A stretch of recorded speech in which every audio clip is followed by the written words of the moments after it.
Balakən rayonunda həyat yanı ev satışa çıxarılır. Pazvallı evdir. Yeni tikilmiş bir evdir. Xarı Bülbül, yəni əvvəlki bal məkan restoranının tam yaxınlığında yerləşir. Yaxın bir məsafədə yerləşir. Gördüyünüz kimi kubik daşdan tikilmişdir. Beton kəmərlər gedilmiş. Möhkəm şəkildə tikilmiş bir evdir. Həyat yanı torpağı üst sotdur.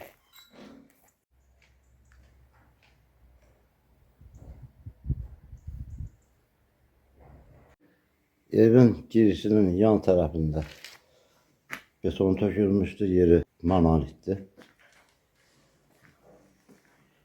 Kanalizasiya xətləri qoyulmuşdur. İşıq xətləri çəkilib, şkaturka olunubdur.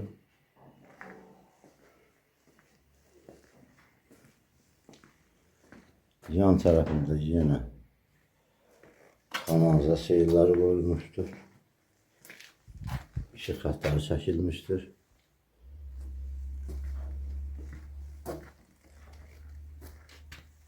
Girəcəkdə təmir qapıdır.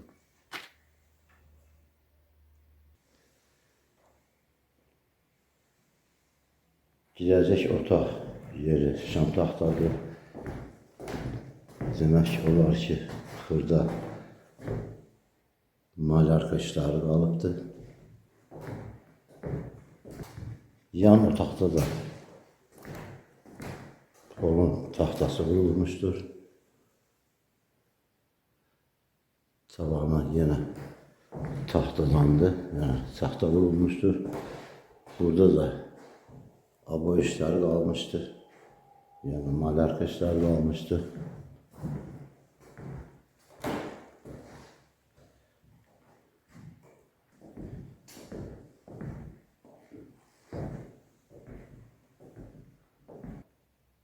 Üçüncü otaqda pərdələr düzülmüş. Barısı şkaturka olunubdur. Yəni hazır vəziyyətdə deyil.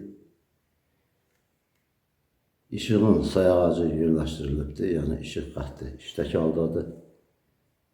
Gördüyünüz kimi beton kolonlardan istifadə olunmuşdur. Qeyd etdiyim kimi çox möhkəm şəkildə tikilmiş evdir. Pazvalına dəmir qapı qoyulmuş. Giriş qapısı. Qlavni yoldan təxminən 400-500 metr aralı bir məsafədə yerləşir. Qiyməti 37.500 manata təklif olunur. Təcilli satılır. Bildiyiniz kimi bu ərazilərdə bir sotun qiyməti 5000 manatdan aşağıya yuxarıdır. Üst sot torpaqda gördüyünüz ev təcilli satılır. Kupçalıdır.